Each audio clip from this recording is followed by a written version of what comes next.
Salut, c'est Alain, le créateur d'entreprenez-vous.com et l'activateur de ton changement. Je te propose aujourd'hui de voir avec toi comment éviter d'être débordé trop souvent. En fait, nous allons voir aujourd'hui 4 techniques qui devraient te permettre vraiment de diminuer ce sentiment que tu as d'être débordé par tout ce que tu as à faire. Être surbooké, c'est avoir, oui, plein de choses à faire, trop de choses à faire. Mais c'est surtout le fait d'enchaîner les choses sans avoir le sentiment de sortir la tête de l'eau. Et pour arrêter d'être une personne débordée, je te propose l'image suivante. Admettons que tu sois en train de nager et que tu aies une succession de grosses vagues qui arrivent là.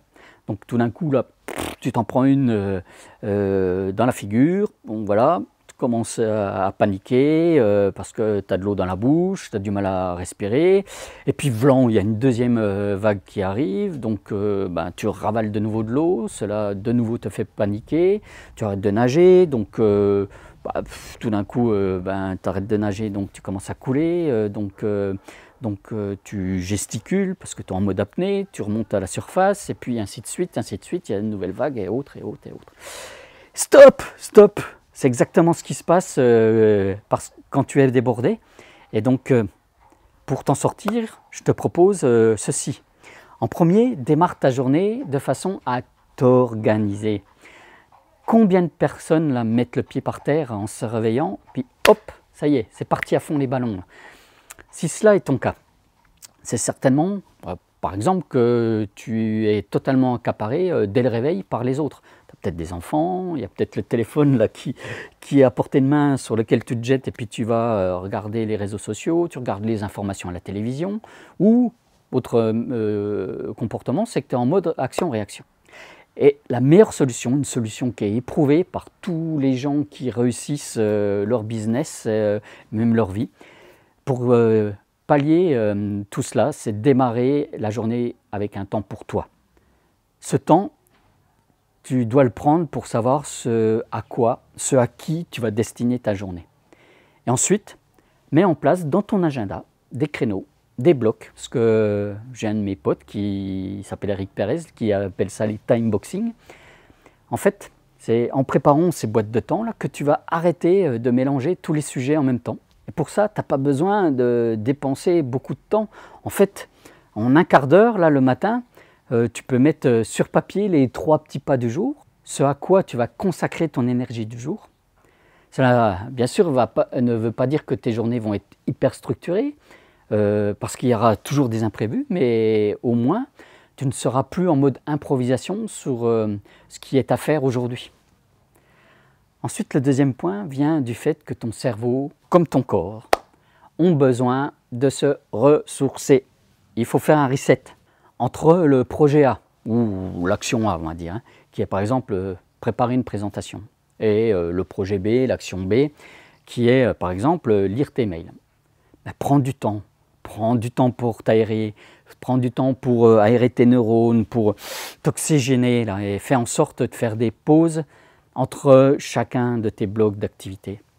C'est parce que ton cerveau est sollicité sans arrêt là, que tu as ce sentiment d'être surbooké, que tu n'arrives pas à reprendre de l'air. Tu te rappelles la métaphore de tout à l'heure avec la personne qui se noie. Donc prends 10 minutes, 5 minutes entre 2 actions et profites-en pour te ressourcer, manger un petit quelque chose, boire de l'eau, du thé, échanger quelques mots avec un collègue. Moi j'aime bien personnellement marcher 5 minutes dans la pelouse, là, dans l'herbe, surtout quand il fait un temps comme il fait aujourd'hui, là, bien sûr. C'est un peu plus difficile en plein hiver quand il y a 25 cm de neige. Là. Mais c'est tout simple, va faire le tour de ta maison ou du bâtiment où tu travailles. Ensuite, en 3, afin de pallier aux aléas du jour, fais en sorte aussi de t'octroyer dans ton agenda, on va dire, allez, une demi-heure, c'est bien, en fin de journée pour rattraper tous les retards potentiels, tous les aléas. La vie n'étant pas un long fleuve tranquille, tu as peut-être de temps en temps besoin de rattraper une ou 2 actions que tu n'as pas pu mener dans la journée parce qu'il est arrivé quelque chose, il a fallu gérer une urgence. On va dire que c'est une sorte de soupape de sécurité. Donc c'est un rendez-vous avec toi-même, au cas où, que tu vas utiliser ou pas. Et l'avantage, c'est si tu ne l'utilises pas, tu auras plus de temps pour faire autre chose, pour profiter de tes proches par exemple. Ensuite, en 4, je te propose de travailler un peu sur ton mindset, ton état d'esprit. Apprends à maîtriser ton attitude, apprends à prendre le recul suffisant pour ne pas te laisser, on va dire, happer là, par la frénésie de la vie. Oui, il faut s'occuper des enfants, oui, il faut s'occuper des clients, oui, il faut s'occuper des collègues, oui, il faut s'occuper des employés, oui, il y a la voiture, les emails, les courses, et puis j'en passe. Mais décide de mettre de l'énergie là sur le moment présent. Là. Prends du temps pour ressentir les choses, apprends à ne plus avoir du temps ou à avoir des choses à faire ou à ne plus avoir des ennuis ou avoir du plaisir. Mais apprends à la place à te générer du temps, à te générer de l'énergie, à te générer des émotions.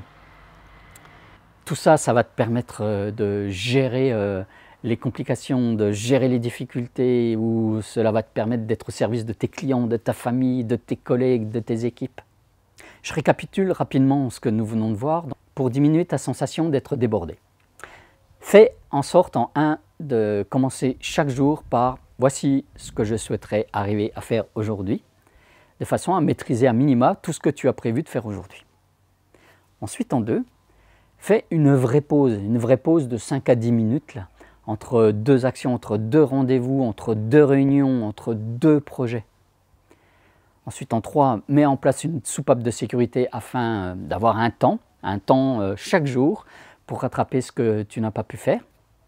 Et en dernier, en 4, fais en sorte de ne plus subir, de ne plus être en mode action-réaction, mais passe plutôt en mode « je génère l'énergie dont j'ai besoin pour gérer, pour maîtriser ce que je fais ».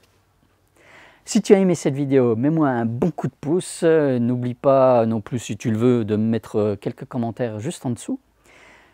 Tu peux t'abonner à ma chaîne YouTube si ce n'est pas déjà fait pour recevoir toutes les vidéos que je publie régulièrement. Et puis, bien sûr, en attendant de se retrouver très vite, explore ta vie, passe à l'action et change ta réalité. Allez!